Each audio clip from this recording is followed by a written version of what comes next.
अस्सलामुअलैकुम दोस्तों। लो जी दोस्तों, देखो किंज दे मौसम बने ने जी। हल्कियां निक्कियां कनियां भी लैंदियां पियां ते परिंदे कड्ढे ने। लो जी दोस्तों, अज दा जेह्ड़ा ना वीडियो बनाने का मकसद है कि जेह्ड़े दोस्त कहंदे ने कि स्याल च खुडे साफ करने चाहिए। लो जी देखो, तुहानूं मैं दिखाना, यह खुडा बिल्कुल साफ कराया सी तो देख लो कि थल्लू सुक्के ही नहीं है।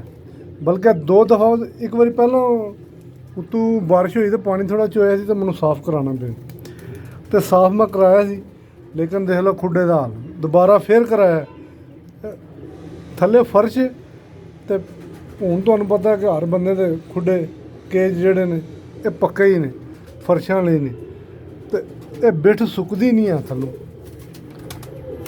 देख लो क्या हाल है। दूजे खुडे भी तुहानूं दिखाना, वो भी मैं साफ कराए सी।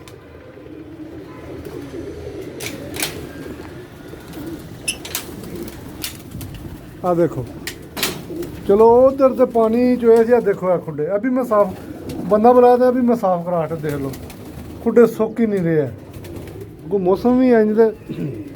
बहरहाल मेरा कहना कि 80 जेह्ड़े पहले सादा कराम सन, उस्ताद आदमी सन, उन्होंने को सुनने का कि खुडे साफ स्याल च नहीं कराई।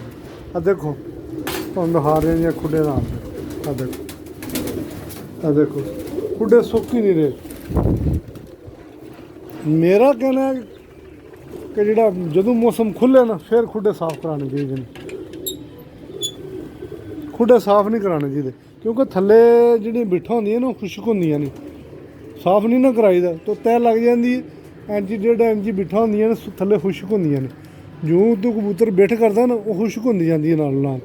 ते हून दे लोग मैं साफ कराए ने, पिच्छे वीडियो लाई सी मैं बनाई के चाढ़ी सी यूट्यूब ते, ते पानी बारिश नाल ना सिम्मेआ सी बिच चोया सी तो मैं साफ सारे खुडे करा हटे सन। ते ओह् वेख लो खुडे हुण कबूतर नहीं है, सर्दी बहुत ज़्यादा है। तो थल्ले तो दिखाना मैं जाके, देखो वो मैं को नहीं साफ कराया, वो देखो। लो जी दोस्तों, देखो जुड़े न कबूतर ने, तो यह थल्ले खुश्क है। जी हूँ अज ताज़ियां बिठा हुई ने, देख लो गिलियां, कल तक ने खुश्क हो जाती है। मैं साफ नहीं कराया तो यह नहीं, दूजे जेह्ड़े उत्ते केज ने उन्होंने जेह्ड़ा साफ कराया वो सुकदे नहीं है हूँ अजकल। तो मेरा तो कहना ही है कि अजकल खुडे नहीं साफ कराने चाहिए। तकरीबन दूसरा महीने के एंड ते जाके जो मौसम खुल जाता ना फिर सफाई कराओ। अगों फिर गर्मी च रोज़ पे करो को नहीं सुक जाते। हूँ है ही है कि देखो उत्ते देखे तुसी केजां दे हाल के बने। तो अज की जी वीडियो दोस्तों वास्ते आई है कि अजकल खुडे ना साफ करो। कच्चा खुडा होवे ना, मिसाल थल्लों फर्श फुर्श ना आवे तो वह बेशक साफ कर लेने, थल्ले मिट्टी होंदी है खुश्क हो जाती है बिट, तो जेह्ड़े फर्श ने नहीं खुश्क होंदे गिले।